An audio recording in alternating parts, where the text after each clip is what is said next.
Hello, welcome to episode 3 of the Autocar Vodcast Middle-Aged Tread. I like that name. Do you like that? I do like that name. Oh, okay. All right, I'm all right with it. I wasn't sure, but I'm all right with it. And we are in a BMW i5 Touring. I'm Matt Pryor. He's James Disdale. Hello, I am. James. Hello, Matt. How are you? All right, mate. Now, Shall we begin? Let's. This week we are going to be talking about the i5 Touring. Yes. Bit of a review, sort of the car, and a bit about estate cars in general. Yeah, I think their place in the car scheme of things. Yeah, estate versus SUV maybe. We'll Definitely, yes. And we will probably talk touchscreens, rotary controllers stuff, because I wrote a thing in my column the other day about. Well, you saw it as well, did you? I did, yes. Engineer manager Michael van der Sander. He was Alpine. He was running Alpine when they launched the A110. So he knows his stuff. And he's loads of stuff, but I think at the moment he went to Jaguar SVO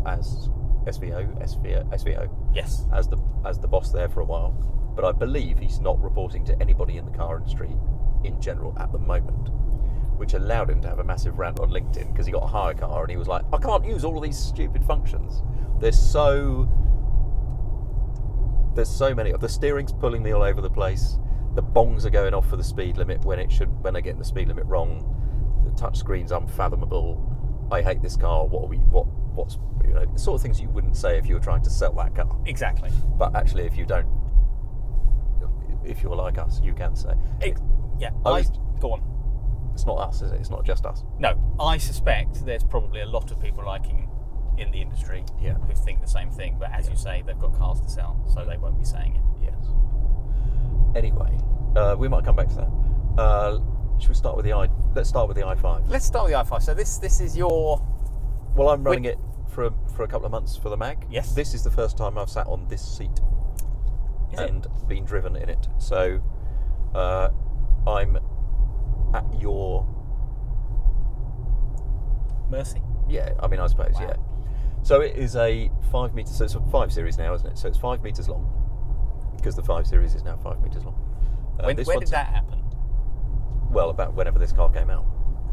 But what was it? It used to be 4.8, something like that, 4.8 metres? About that, yeah. 4.7, 4.8. It does feel, I mean, we're on quite a windy road. I really like this stretch of road, because it's one of my favourite test routes. Because like that, you pitch it in, it's off camber, and there's a bump halfway around the corner as well, and it's quite tight. So as a test of steering response, agility, confidence, steering accuracy, stuff like that, this road I think is... We've done a lot of testing down here, and it's got most of the bases covered. Yeah, exactly. I'm enjoying it. As a car, I quite like it. This is the M60, so it's got basically four-wheel drive, air suspension standard. Is it all round or is it at the back? Anyway, it's got loads of. It's got loads of. It's got basically 600 horsepower active rear steer. It's very fast. It's really quick. In terms of going places, when you sort of come across traffic and you want to. There's 2 or 3 cars and you want to overtake a van in front that's doing 40 on a motorbike where you just sort of zip past and maybe zip between them and whatever. This has got, and I like this about EVs, powerful EVs, a lot. This has that sort of urge that you just go, that's it, I'm past. It is fast. Now I think we were discussing this before we got in. I wrote we did a group test with the saloon version of this. Mm-hmm. So same powertrain. Yeah. But it's a Tesla Model S and a QE 53 AMG. And they were all very fast. The Tesla in particular was almost irresponsibly fast. Was that a Plaid? Plaid? Yes, which is his little Elon's frat boy reference to Spaceballs. Film. Is it? Yes, because they go into hyperspace and then they go into Plaid mode. Oh, I see. Yeah. It is quite fast, but when I was looking into the stats and everything, it is fast, but do you know what's faster? What, than a Model S? Than an i5 Oh, M60. than an i5 M60. 600 horsepower. does 0 to 60 in 3.8, something like this, claimed. 0 to 62. This does. Right. A Volvo EX30. Really? Yeah. Oh, what, the quick one? The quick one. Wow. That's kind of a strange world we live in, where a small, affordable, and I'm doing air quotes, Yeah, because what are they, 45? Yeah. Something like that, I suppose, the quick one? SUV, which will be driven by a certain type of client, is faster than a motorsport badged BMW BMW M. super saloon stroke estate. Well, yes. Yeah. I sort of really like the EX30, and I really get really frustrated by the EX30 at the same time. But we can we'll come that back to car that we can another cover. time. Yeah, that. Oh, well, maybe we should do it. If But they let me know, well, maybe we'll do that. I think if we start talking about touchscreens and stuff, Yeah, that we car should will come back to inevitably crop up. So I like you. I like the way this drives. Yeah. What I'm not sure is it a 5 Series? It feels more like an i7 to me. It's got that kind of refined, big. Yeah. I mean, it rides quite nicely. This is quite a This lumpy one rides road. nicely, doesn't it? Yeah. And this is an M Sport Yeah. product, so it's And it's on 21s, I think. big old wheels. Or is it 20s? Oh, I forget now. I looked like 10 minutes ago. This is what happens these days. Well, yeah, I'm afraid it is, mate. I'm sorry about that. I hate to do that kind of that easy stand-up comedian joke, but I do often get to the top of the stairs now and think, Why am I here? what am I doing here? What? And not a philosophical lifestyle, why are we here? So what won your triple test, remind me? So I think it was the Mercedes, because we are an enthusiast publication. We are. And it was the one that, when driven enthusiastically, Yeah. was the most enjoyable. Gotcha. And the i5 came last. Did it? Yes. How many stars did you give it? I gave it 3 or 3.5, I think. I think like the... It was a saloon, was it? It was a saloon. But it was this spec, this spec, power. M60 X-Drive. Yeah. It just feels like a limousine, Yeah. really. It's not a 5 Series. We're on this road we're on now. We're just squeezing between the verge on the left and the white lines on the right. It is a bit tight. I've driven over this morning on a few roads a bit like it, and sometimes when somebody like that just there has come around that corner in that pickup, and then they're approaching the white line, you sort of have a little moment of going, Breathe in. Breathe in, yeah. I don't think it's that much wider than the old 5 Series. But No, it is probably long isn't. now, and I think it's a bit taller now as well. Yeah. It's just over 1.5 metres tall, I think, for the first time. Wow. Mind you, there's a Mini there. That was occupying quite a lot of that lane, wasn't it? Yeah. I thought. I think most people occupy. All cars getting bigger. I live in a part of the world where there are quite a lot of roads that are. They don't have a white line. They're country roads, but there's space for 2 cars, and increasingly there isn't space for 2 cars. Yeah. This has a boot, right? It does. You were telling me a minute ago. I know this has got 570 litres of luggage space. It has, yes. What does something else have? So I was thinking that doesn't sound awfully big, so I had a little look. Yeah. Rummaged around the memory banks, and a Volkswagen Golf estate has 611 with the seats in place. And a Volkswagen Golf is quite a lot smaller than this. It's quite a lot shorter, isn't it? Yeah. Yeah. Although I sort of think 570, 611. It's kind of unlikely that you're going to. The opportunities for something to fit in one but not fit in another are quite limited, aren't they? Do you know what I mean? 40 litres is quite a lot, but I know the way they measure it. Is it the polystyrene ball? Yeah, thing? so it's not entirely representative, and it is a good sized boot. And and also it's got the handles in the back, so the rear seats fall down very nicely, and you don't even have to, if you're by the back tailgate trying to push something in, you just put a handle and away they go, which I like. 40-20-40 as well, which is split, which is useful. It is useful. Is it useful? I don't think much more useful than 60-40. I suppose you could put 20 down. Is that the key? You can do the middle down. It's like a Yeah, that is the large key, ski flat. But it no longer has. Oh, this is the most frustrating thing. Is this unforgivable for a BMW Touring? It's absolutely It unforgivable. doesn't have the separate tailgate lift. No. The glass hatch. That was genuinely one of the. I mean, we were knocking the size of the boot, but BMWs have always been, and I'm going to do air quotes again, lifestyle estate cars. Yeah. They've not been proper Volvo chasing. It's about having the BMW driving experience with a bit more practicality. Yeah. Ever since do you remember when the E30 Touring first came out? Okay. The E30, which would have won the Tour de Course in M3 form, as driven by Bernard Beguin. E30 Touring, anyway. E30 Touring Came out, and they retained the taillights in the saloon, which I don't remember. They're large and horizontal, so it had. It effectively had. So it had a narrow boot opening. A really narrow boot opening. Right. And a very small boot, and then it had wheel arch intrusion. It was not a good estate car. And ever since then, they've never really been good estate cars, the big estate cars. But that hatch, when you're parked in a tight spot and you want to just drop some shopping in. Yeah, you've backed up to absolutely brilliant. Anywho, what are we doing? Are we still reviewing this car? I think we are. I mean, it's just. I'm really enjoying it. I've got to say, I'm enjoying it. It's got an 82-ish kilowatt-hour battery. Yeah. It's doing. It's nice weather at the minute, but it's saying I will get 250 miles plus when I get in. Yeah. And I'm pretty confident it's doing that. Yeah. I like the fact that it has a smaller frontal area than an SUV and is therefore more efficient through the air.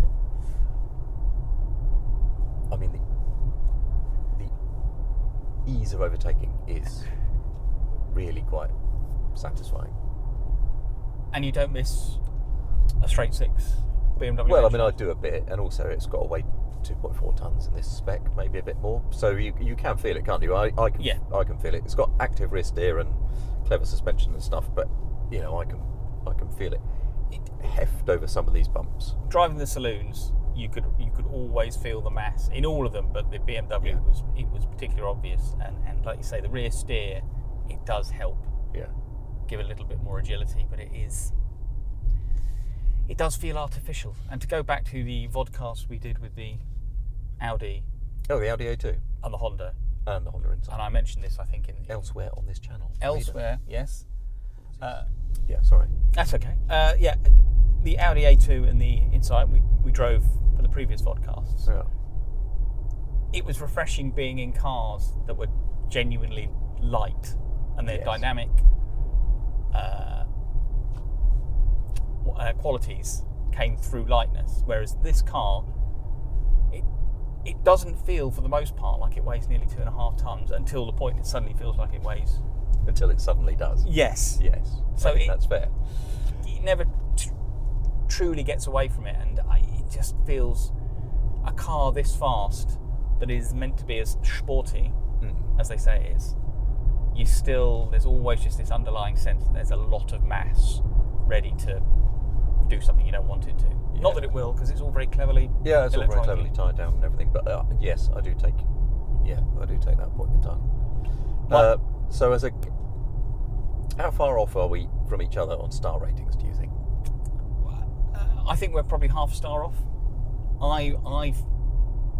For me, this feels like about 3.5. But I suspect because you're living with it, you've got that extra. Yeah, I have got into it. And that does happen, doesn't it, with familiarity? Yeah, and I can totally see why, because it's just a lovely thing to smoke around in. Yeah, I think I would be inclined to hand it a 4-star. Yeah. I'm enjoying having it. So, and I've got to say as well, I know people have been dissing the new BMW design language.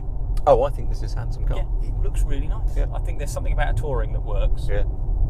That always has done with BMWs, but this particularly so. I am a huge estate fan. Yeah. They are the rational choice, and to go back to the SUV thing, I can't understand. Yeah. Are we approaching a post-SUV world? Oh, please say we are approaching it. Well, no. Look, I like some SUVs a lot. I get it. The high driving position, easy to get in and out of, easy to put child seats in and out of. But they do have a heaved over that, don't they? They do have a height and weight penalty. They do, and it's like nuclear armament, isn't it? Your neighbour's got some nuclear weapons, so I better get some nuclear weapons. When everyone's sitting at the same height, the height advantage doesn't give you any real visibility Yes, that's true. extra visibility now. Well, you you're can, still you can see over fields That and is- things like that, which I quite like as a passenger. Although I noticed lots of them now, crossovers particularly, the hit point's getting lower. Yeah, and they're lower not again. actually any taller than. And it's anything go on. Well, I was going to say there was a stat out recently that SUVs are now the predominant car on sale. Like more than 50% of all cars sold are SUVs, 60% in some markets. But one of those was the Tesla Model Y, which it's not really an SUV, That's is an it? MPV, Do you know what I isn't mean? it? They are basically MPVs in a slightly cooler body. Yeah. That to That's me. it. They're not by MPV. I don't think this translates to all markets. So if you are in a market where multi-purpose vehicle doesn't mean Citroen Picasso like that, that's what an MPV. That's what we mean by MPVs. So it's just it's just they're sort of, because I think there's 20 mil at most extra ground clearance on a Model Y over a Model 3. So that's not an SUV, is it? Do you know what I mean? That's not. It's, we need to stop calling some of these cars SUVs because they're not. They're just more practical versions of hatchbacks. It's funny you said that just as a C4 Grand Picasso, or is it a Grand C4 Picasso? I can't remember. I can't remember. Went past, and those are cars that I have a lot of time for because they're very useful. They've been designed. They're not necessarily glamorous, and I mean the first generation, the Espace. That was quite cool though. Very cool thing, and really space efficient.